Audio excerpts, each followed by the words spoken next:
Okay, hello everyone. Welcome to lecture 4. First, before we start with the lecture and we start with data structures, what I want to do is I want to quickly show everyone what we're using Google Classroom for. So you should have received an email with the link for this classroom. Once you click on that link, it will ask you to log in with your Google account, and then you will be able to join this class. And once you join the class, you will see this page over here. So what this is the main page for the class, right? So over here you can see classwork, right? So in classwork, what you can do is you can go into the assignment 2. So right now I only have assignment 2 uploaded. By tomorrow I will also have assignment 3 over here. So you can go to view assignment, right? And then you click on add or create. And then you can add your file over here, right? You can just browse and add your Python file, the answer to your assignment. Obviously, this is not the correct answer, but yeah, then you will click on turn in and it will simply turn in the assignment for you. You do not need to send me any emails, nothing like that. I will simply be able to come on to Google Classroom and see your assignments here. Along with this, you can also see the actual assignment, right? And you're able to view the formula sheet for this assignment as well. Sorry, I was not getting you in the first place. Can you just repeat the steps of submitting the assignment? Yes, so you go to the home page, right? So then you can go to classwork tab on the top over here. So it will look like this for you. I've also posted the syllabus, but you can have a look if you want. So for example, you want to submit assignment 2, let's say. You click on assignment 2. Over here it says view assignment. So you click on view assignment, right? And then what you do is, so this won't be here. So this is what it will look like, right? Then you click on add or create. Over here, you can upload your files, right? So you click on browse and it will bring up this. So this is for my Mac OS. For Windows, this will bring out your file explorer.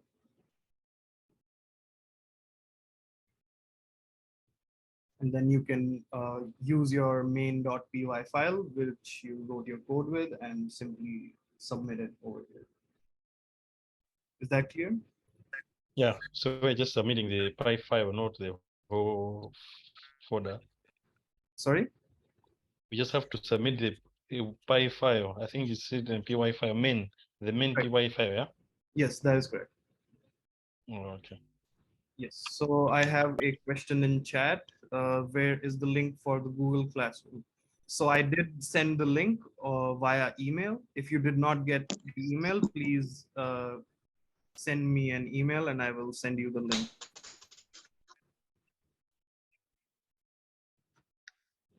Any other questions about Google Classroom?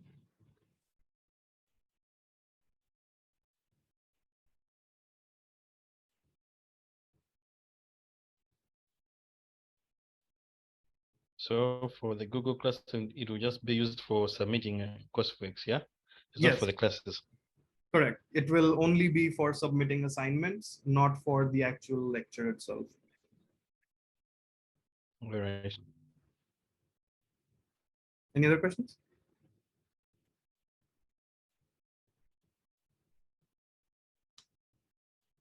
Okay.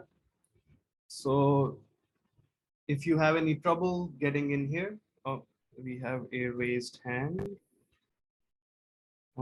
Yeah, please go ahead.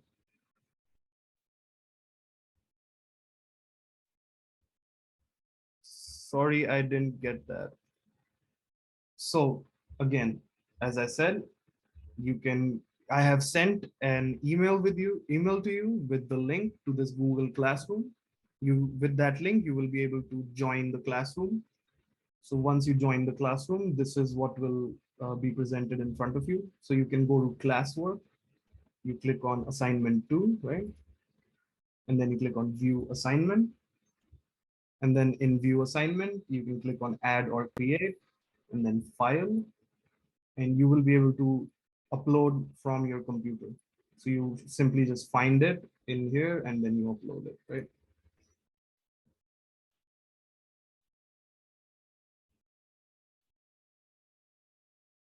Make sense?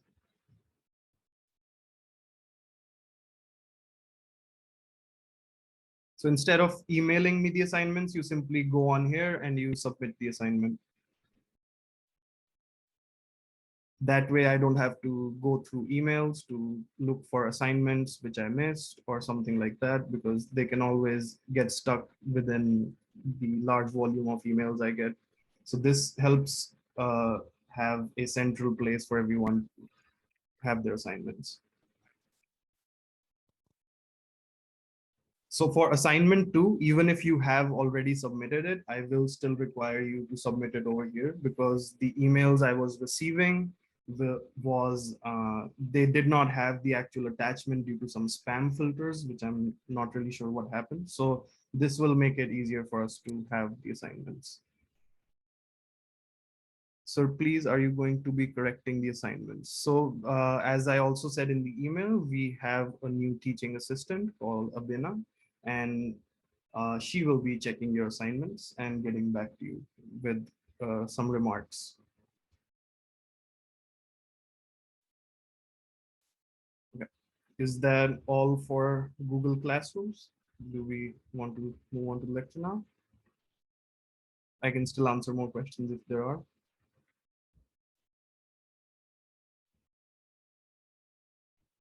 Okay, so let's switch to the presentation now.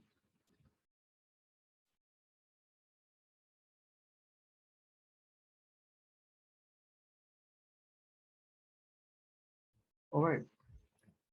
So today we're going to be starting with data structures. So data structures are essentially a means for storing and organizing a collection of data values, right? So for example, you could think of it as a list, right? So you can have a number of, can you please mute your mic if you are not unmuted?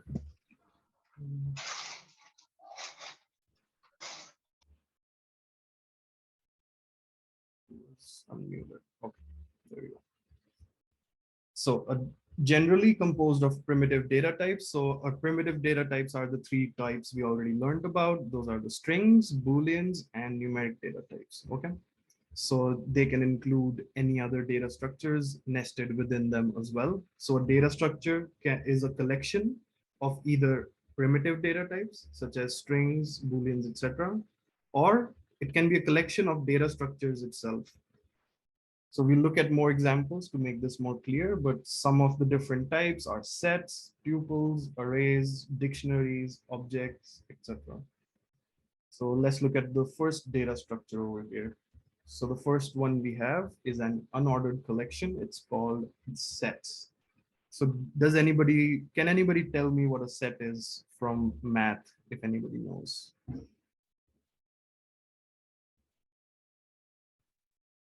Set is a collection of items. Correct. So a set is a collection of items. It can be anything, literally anything. That is the idea behind a set. So a set will never have an order to it. So it doesn't matter which order you put each number in. When you print it out, it could be in a completely different order, right? Then it has unique values. You cannot repeat the values within a set because it is not ordered. It simply just wouldn't make sense. And then they're also immutable. So immutable means that you cannot change them. Once a set has been created, you cannot do any changes to it. All right, so we'll see some more examples in a moment. But here you can see we have created a set with all these numbers in it, right? Circle this.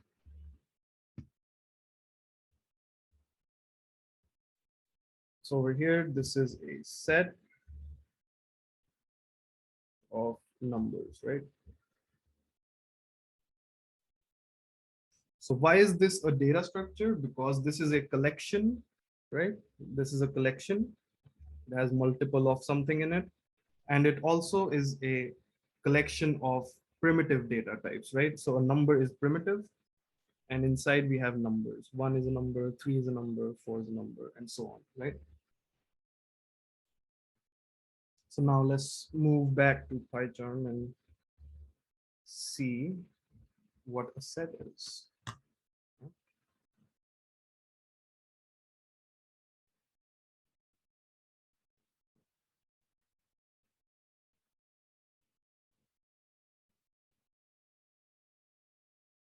So let's go to PyCharm. All right. So over here, right. So the first set we're going to make, let's call it set 1. And let's put some numbers in here.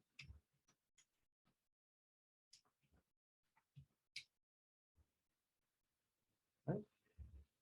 Now we can print this. We can print the set. Right. So now when we print it out,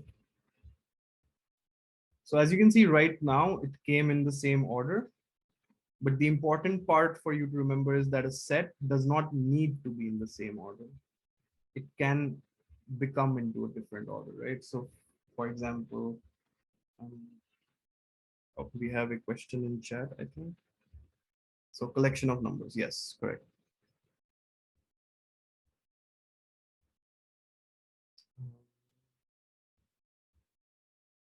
Oh, sure, this stopped, I think, 1 second.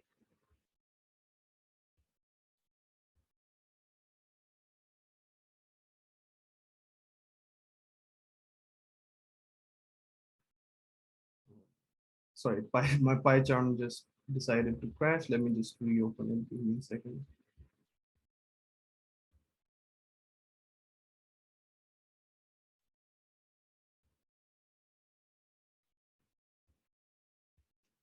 Okay, I think I'm back. Yes. All right, so let's get back to what we were doing.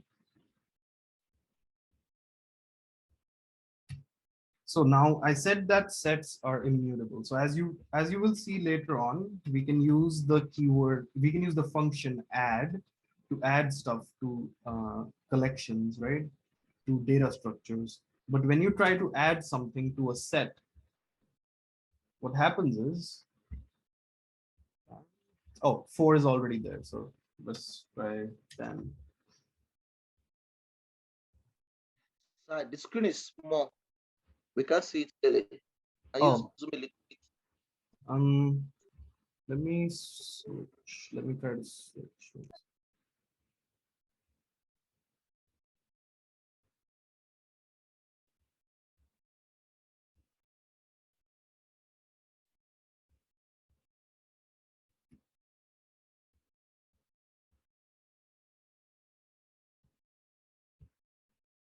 Is it better now? Yes. Unfortunately, the Mac version of PyCharm does not allow me to zoom in manually. So I had to just switch screens. Anyways, so when we try to add something to a set, right, and then we try to print it out again. So it did add it. Hmm,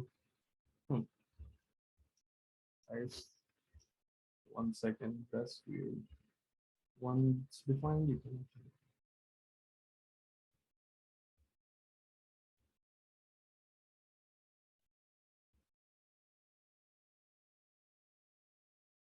Okay, so you can't redefine the set. So what you can't do is,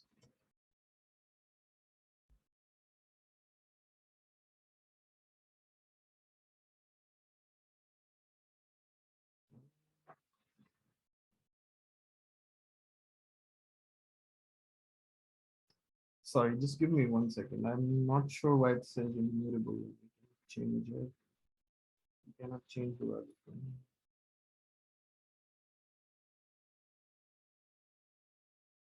Okay, so what it is saying is you cannot change the values that are inside the set, but you can add or remove values, right? For example, what you can't do is do something very. Right. So when we try to do this, it will just, it won't run it. So let's see it.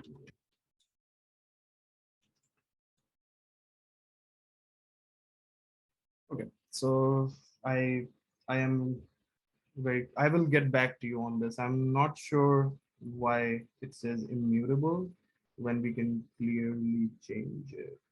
I will get back to you on this. So for now, all you need to remember is they're unordered and they're unique.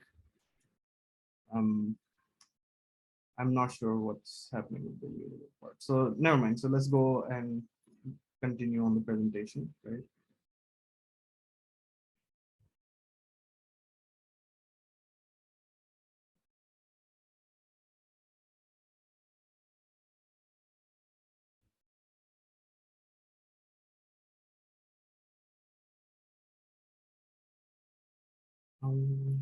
Screen share.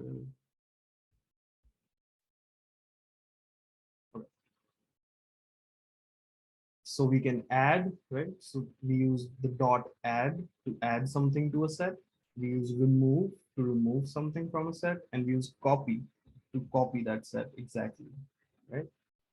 So let's see an example of all three of these.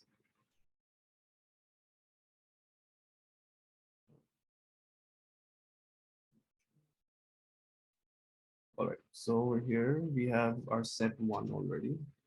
Let's add first.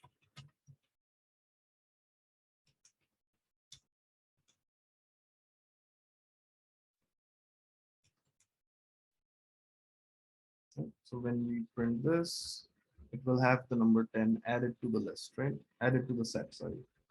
Then we have set one dot remove. So now in this, you have to have a number that is already inside, right? So if I do remove two and then print it out,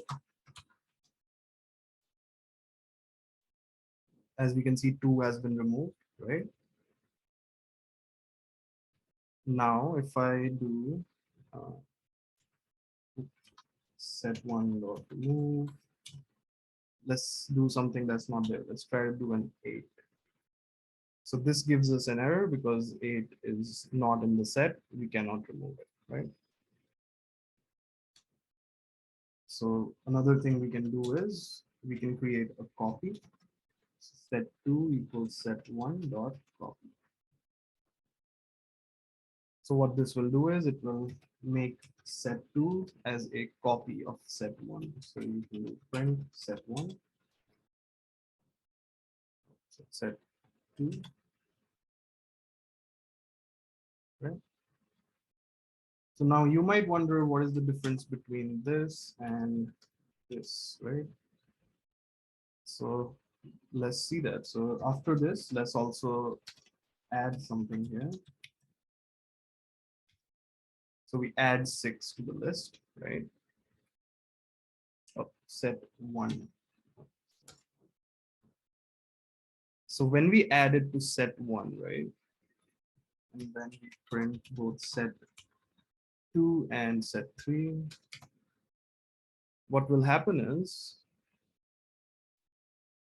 as you can see, set 2 and set 3 are not different, even though we set them using pretty much the same value.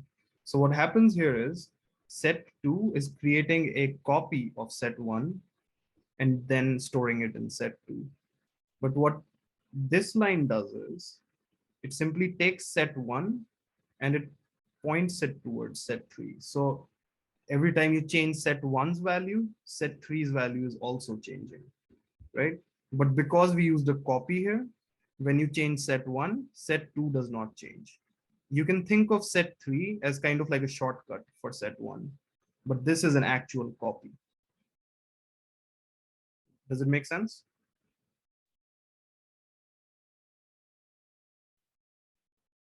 I sincerely don't understand. Sorry. Okay. So let's try to look at this from line number 1, right? So in line number 1, we create a set. So we create a set over here, right? 1, 2, 4, 7, 9. Right? So this is set 1. Now we're taking print set 1, right? So how do we print set 1? Well, we just take whatever's in there and we print it out. So that's what happens over here in the output, right? So then we go to line number 2. Oh, sorry, line number 2 has been done. We go to line number 3. So we add 10 to the set. So now the set becomes the same as above, but with 10 over here, right? Now we print it out, and then we have that set printed out over here. Now, similarly, we remove 2 from the set, right? So this 2 is now removed. So when we remove this 2, it becomes a new set, right? Which is printed out over here without 2. Okay. Now we've printed it out. Now we're doing set 2 equals set 1 dot copy. So now what happens is it creates another place called set 2, and it gives it the same exact set as set 1, right? So it copies whatever was over here. But when we do the next line, which is set 3 is equal to set 1, it simply points it towards it like this. So instead of, oh, sorry, set 3. So instead of making a copy of the entire thing, when we don't say copy, it simply just uses the value of set 1 instead of taking that value and putting it in set 3. Does that make sense? That is why set 2 and 3 are different over here when we print them out, because we add a value to set 1, and because we're adding something to set 1, set 3 is set 1, so it also gets added to set 3. But set 2 is a copy of set 1, so it does not get added to set 2.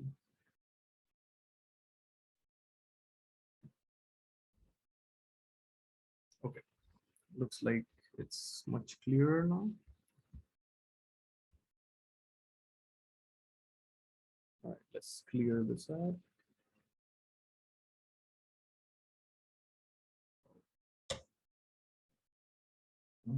Moving on to our presentation.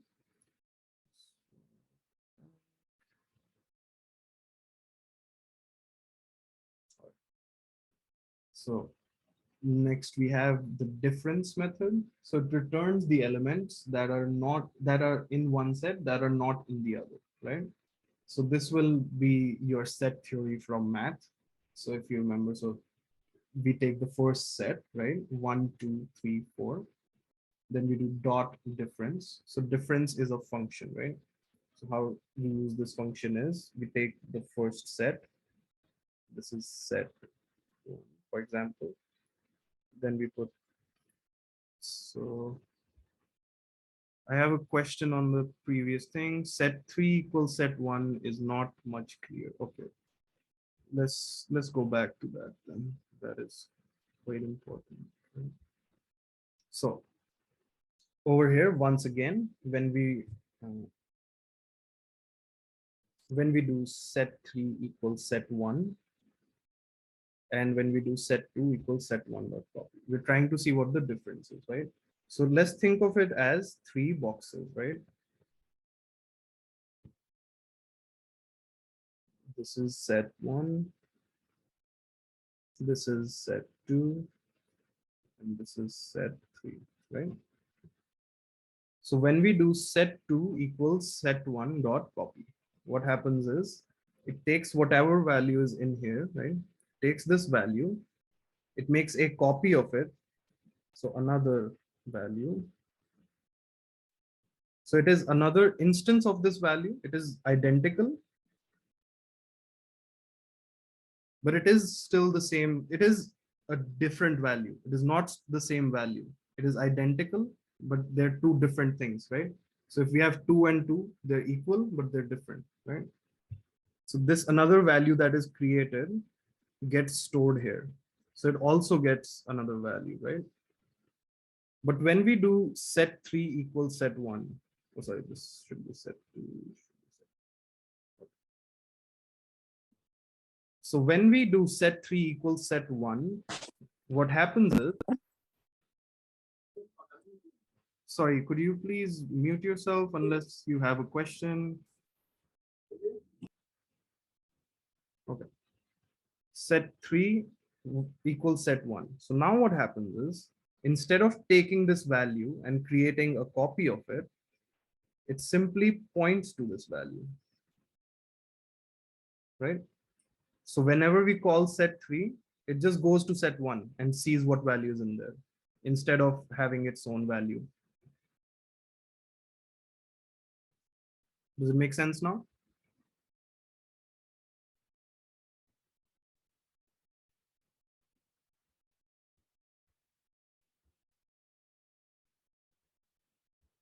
Okay, I don't see anything. So let's go back to the presentation.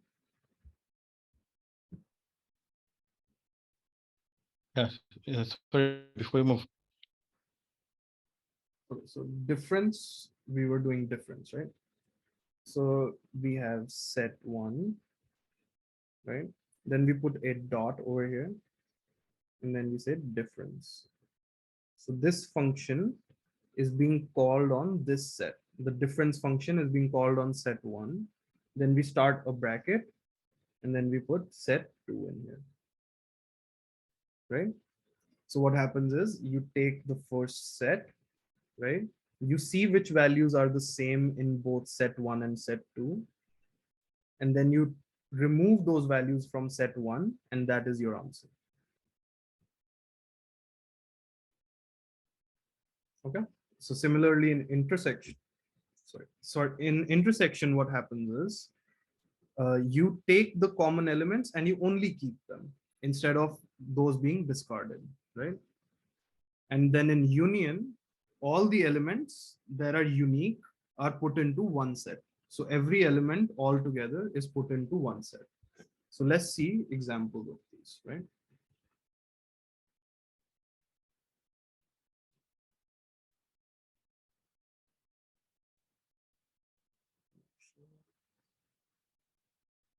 All right, so we already have our set 1 over here. Just go set 2.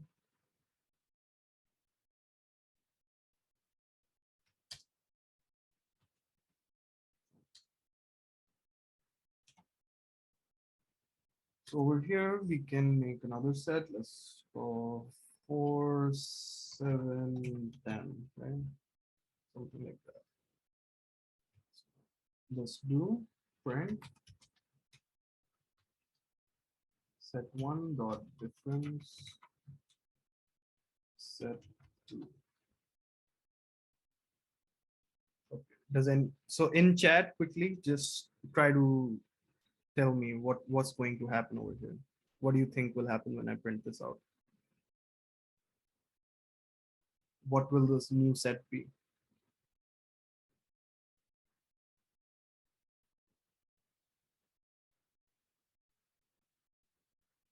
So I have 1, 2, 9, 10 from one person. Any other guesses?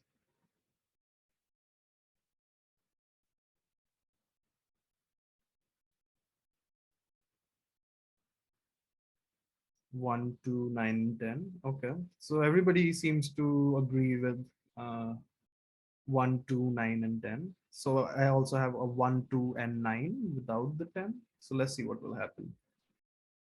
So it is 1, 2, and 9 without the 10. So let's see why this happened, right? So from what I told you, from what you can remember, right? You take the first set, right? 1, 2, 4, 7, 9. Please unmute yourself please unmute yourself only if you have a question. Thank you.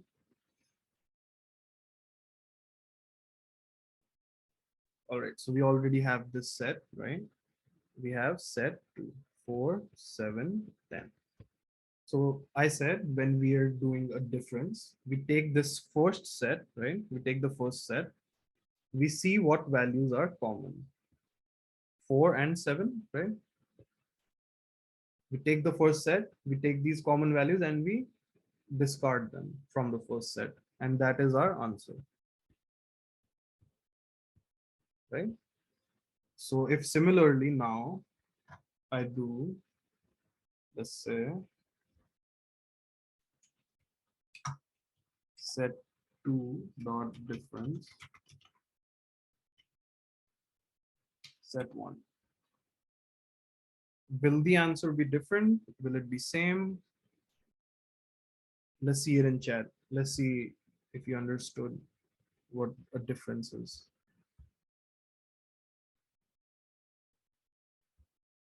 It will print 10. Okay. Anybody else? Any other answers, guesses? 10. Okay. Looks like everybody will be agreeing with the 10 over here. So let's try to run the code. So yeah, it is 10, right? Because we take the second set, we discard all this same values, the identical values, and we just keep what is different. Hence it's called a difference, right? So now let's try to do intersection next, right? So set 1 dot intersection set 2. Okay. So any guesses for what will happen this time? We have a 4-7 in chat. Everyone agree with that? Okay, another 4-7, 4-7. All right. Let's try to run this code. All right, so we got 4-7, right? So the reason we got 4 and 7 is because intersection simply creates a set of all the common values. So whatever we were discarding last time, we are keeping, and everything else is being discarded, right? So now if we do set 2 dot intersection, okay, so will it be same or different? I don't need the answer, just tell me same, different in chat.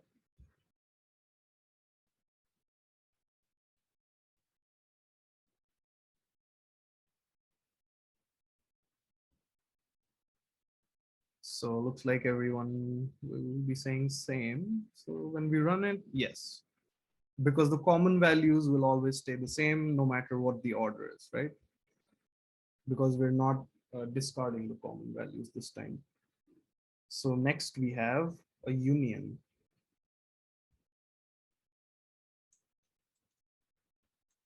So union basically creates a set of all the values all together. It doesn't matter if they're common, if they're not common, it takes the values from both sets and puts them in a single set.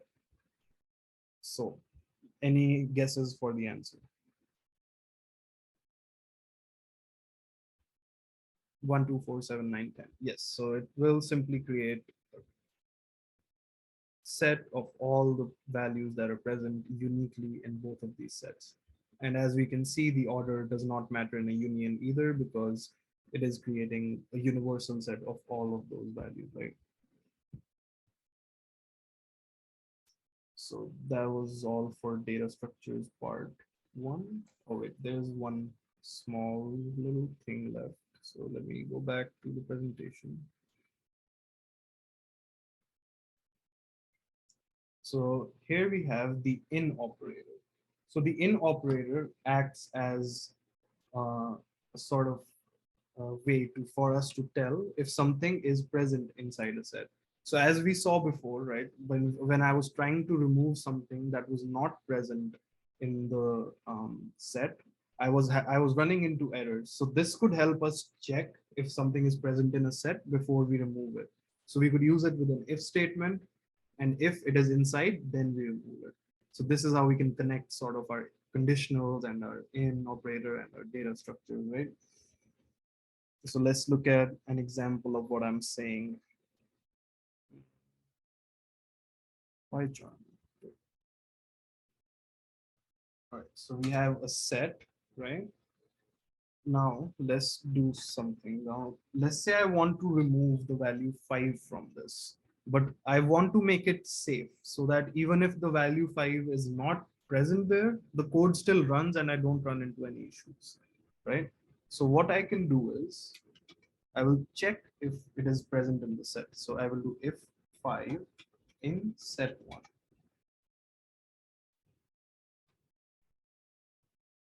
Then set 1 dot remove. Okay. So if you remember from last class, what is a conditional? It is an if statement followed by a Boolean value. So Boolean value over here is 5 in set 1, because something being present inside a data structure can either be true or it can be false, right? So if this is true, it will go to line number 3 and remove 5. But if it is not true, which is if it is not in the set, it won't go inside and it won't remove it. So now when we try to run this code, we can see that we run into no errors, even though this statement is incorrect, simply because before running this statement, we checked if 5 is present. Does everybody understood what we did here?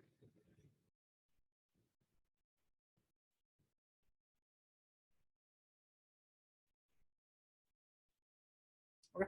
I don't see anything in chat, so I'll assume everyone understands. So that was what was left from lecture 3 last time. So now we can start with our lecture 4. We're running a little short of time, so I might run a little over.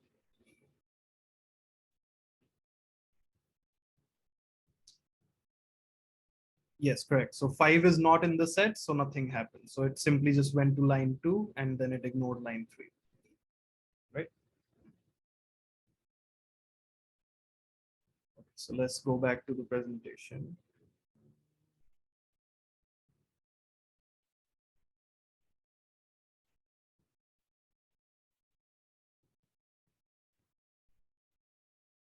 All right. So let's look at some new data structures. So we already saw this. This is the definition of a data structure and the different kinds. So the next one we want to learn about is an array. So now you will see why we call an array mutable and why we don't call a set mutable, right? Because even though we were able to change the set itself, like we were able to add values to it, we were able to remove values from it in an array, you will see that we are also able to change each and every individual value. So let's see what I mean, right? So it is an ordered collection. So the order in which you put each and every number in matters. So as you can see over here, when you create an array in this order, it will always be printed out in this order. In a set, it could be, and it mostly is, but you can't rely on it because it is not made for that. It is made to store unique values unordered, right? So in this, you can also have non-unique values. You can have repeated values. So you can have a 1 listed 4 times, you can have a 2 listed 4 times, and so on, right? You can also have a specific, you also need to have a specified type of element within the array. So in an array, you can only have numbers. So if we look at sets, if we go back to sets, we will see that within the same set, you can have 2 different data types. You can have a string. Sorry, is somebody unmuted again? If you can mute yourself unless you have a question. Thank you.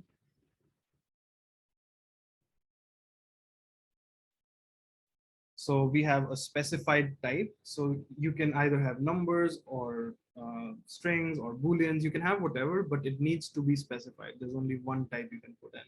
But in sets, you can within the same set, you can have strings, you can have numbers. So let's look at an example of this. So I see a raised hand. Yes, please go ahead.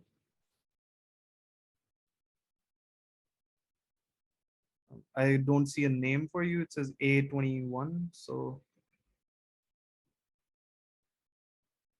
unless your hands just, I don't know. Okay. So we'll go back to PyCharm.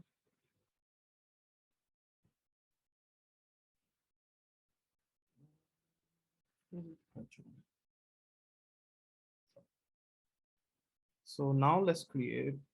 So in this set, what I wanted to show you first was that you can, in this same set, have string. You can even have a Boolean value. You can have another set in here. So basically, these data types do not need to be unique, right? This is a set within a set. This is a Boolean value in a set. This is a string in a set, and these are numbers. And each of these are individual values, but each of these do not have the same type. But in arrays, we cannot do this. So let's try to print this out just so I can show you this is possible.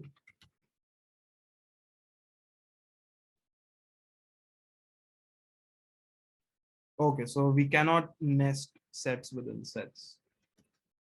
Okay, it did not allow me to do that. All right, so we can have strings, we can have Booleans, and we can have numbers, but we cannot have a set within a set.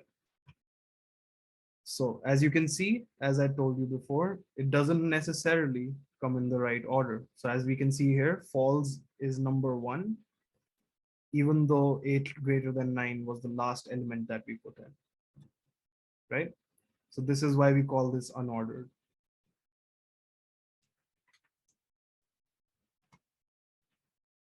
So now when we create an array, it needs to have the same number always, right?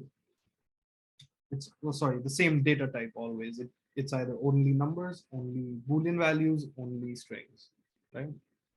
So for example, if I try to do this, and then I try to run it, oh, then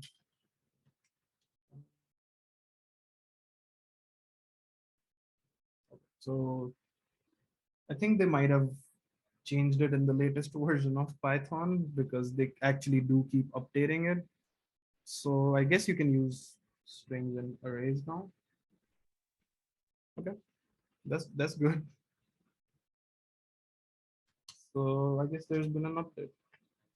Anyways, we can ignore that part of the presentation then and move on to mutable, right? So what does mutable mean?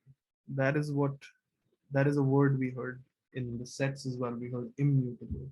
So what that means is I can index an array. So what I can do here is I do this.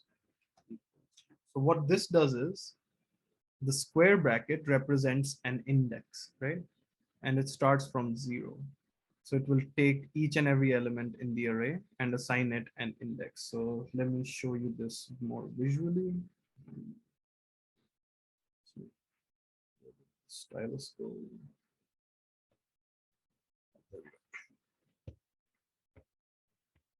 Okay, so we have an array.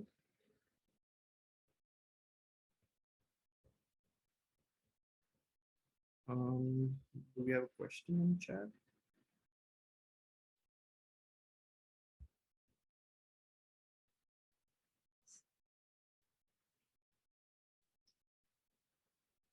No, letters cannot be used. So letters, if you mean variables, variables can be put inside a set, yes. But if you mean just the alphabet itself, that wouldn't really make a lot of sense because it would either need to be a string or a variable, right? Does that answer your question? Okay. So we have this set over here. Yes, I understand that you mean in the place of numbers. So as I said, sets are a collection of primitive data types, right? So what is a primitive data type? A primitive data type is either a number, it is either a Boolean value, or it is a string, right? So you can put a string if that is what you mean, but I do not know what you mean by letters. Do you mean a string?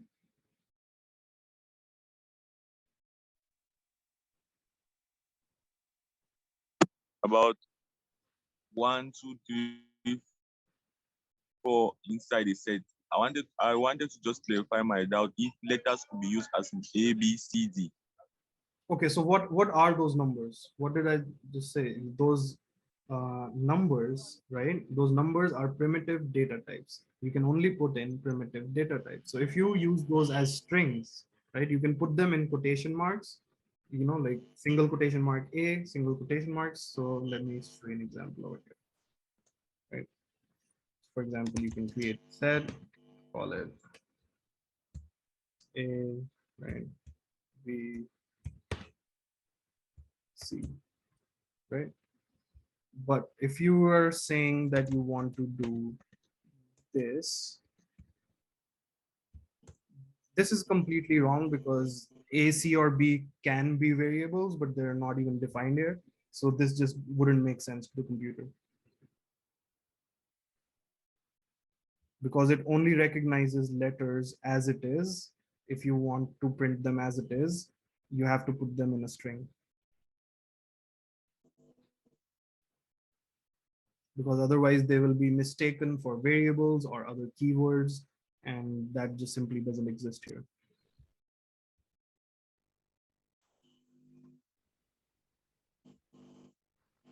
Do you understand?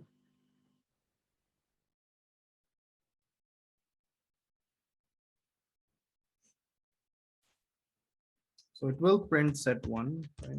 If you try to print it over here. So as you can see, it did print set one, but then it also gave us a lot of errors, right? So the error here is A is not defined. As I said, A is over here. The computer thinks A is a variable because we've not put it inside a string. And as A is not a defined variable, this simply gives us an error.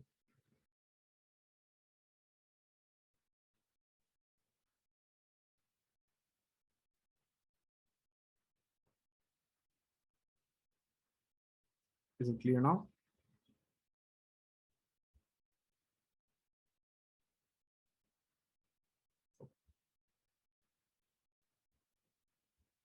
So let's get back to arrays.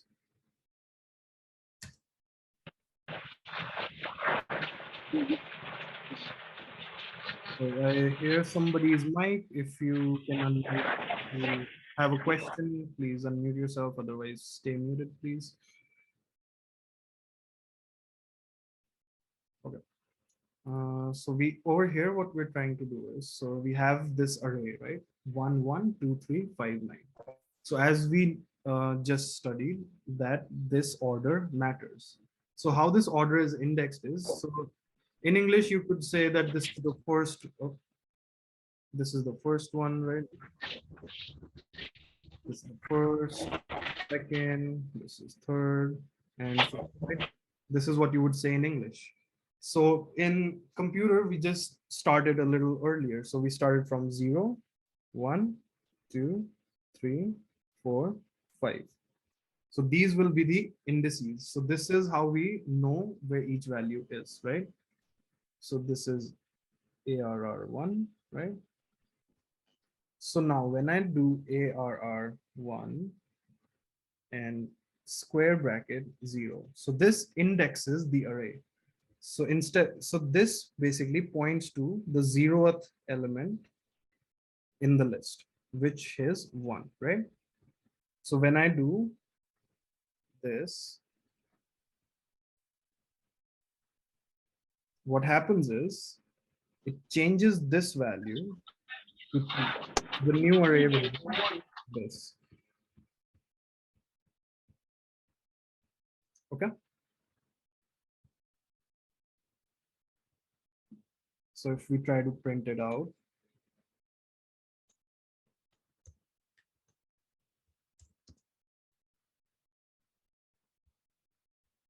as we can see, the first value has been changed to 2 because it is present at the 0th index. So we can do this for any other index as well. So let's say I want to change the 4th element instead, right?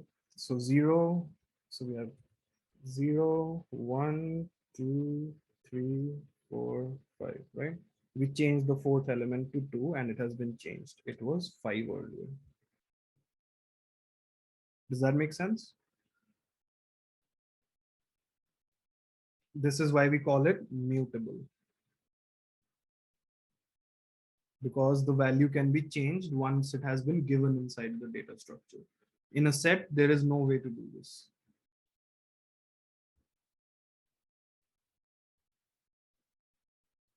This is called indexing. This is called indexing an array. Because you're creating an index, right? 0, 1, 2, 3, 4, 5, and then using it to go through the elements. So what is an index, right? So in English, index is something that you find in the start of a book, right? Which tells you where each and every page number is. So you can think of it as in the same way, right? So we're telling it, oh, okay, so this is a book. Think of the array as a book, right? This is the 0th page, first page, second page, third page, fourth page, fifth page. So when I say array 1, 0 equals 2, right? What I'm trying to say is on the 0th page, take whatever value it is and change it to 2. Because this is the assignment operator, right? It helps us assign this value to this variable.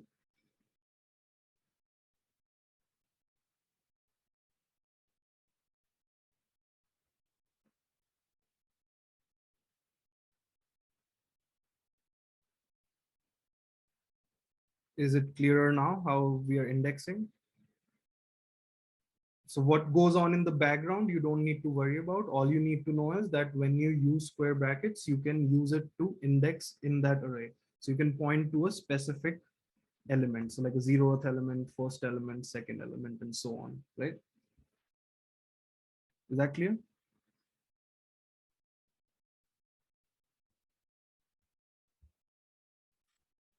All right, so let's see what we have next in arrays.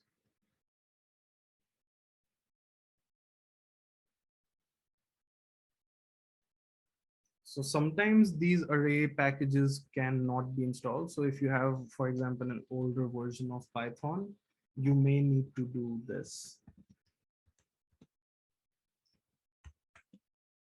Basically, what this does is it helps get us values from, sorry, help us get the library of array, which helps us write these arrays, right? In the latest version of Python, this should be inbuilt. But if you have any problems running arrays, try using this line over here. So accessing individual elements. So that is what we were just trying to do. So this is how we access it. This is indexing, right? Does anybody have any questions about indexing? Because indexing does tend to become quite an important topic.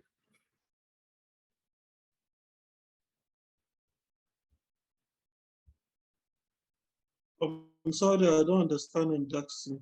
Okay, yes, I do want everyone to understand this topic. So let's look at it again, right? So let's create an array.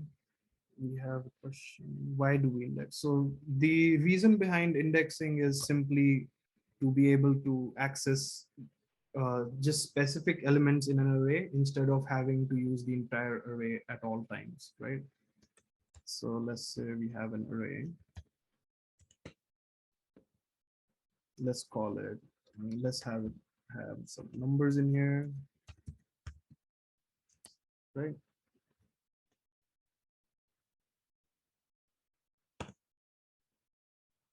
Now what we want to do is, right?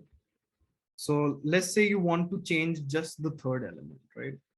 So third in computer language, we will say, we start from 0, right? So 0, 1, 2, right? So the third element is actually the second element in terms of how we index it in Python, because we start from 0 instead of 1, right? So now to access this second value, to access this 6, right? I have to use these square brackets. And then inside these square brackets, I put this index. And this entire expression basically expresses this location where the 6 is located. Okay. Now, when we use the assignment operator and we give it a value, right? What happens is, let's do one. So what happens is it goes, so let's make the array, right? Let's do it line by line.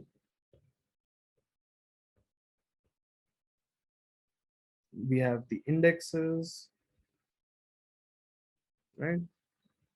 So now what we're trying to do is, this is after line 2, we go to line 4. So we look at the first part of line 4, right? What does it say? We want the second element. What is the second element? It is 6, right? Then we look at the assignment operator. What does the assignment operator means? It means whatever value is on the right side, give it to the left side, right? So the value 1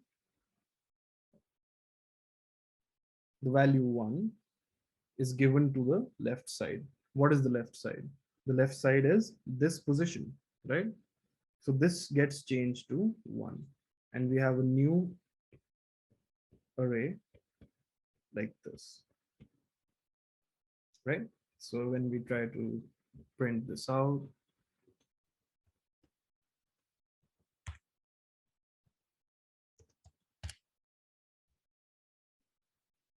as we can see here, 2, 5, 1, 8, 10. It got changed to 1. Okay.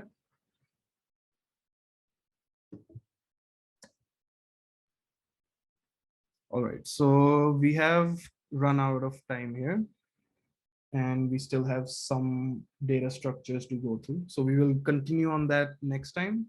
I will upload the assignment 3 by tomorrow onto your Google Classroom, and I will also send an email to tell you that I've done so. Please try to log into Google Classroom and tell me if you have any doubts. I have seen that already about 7 to 8 students have joined in. So thank you so much for trying to join early. And for the others, please try to join as soon as possible. I'm going to stop recording and we can start taking doubts, okay?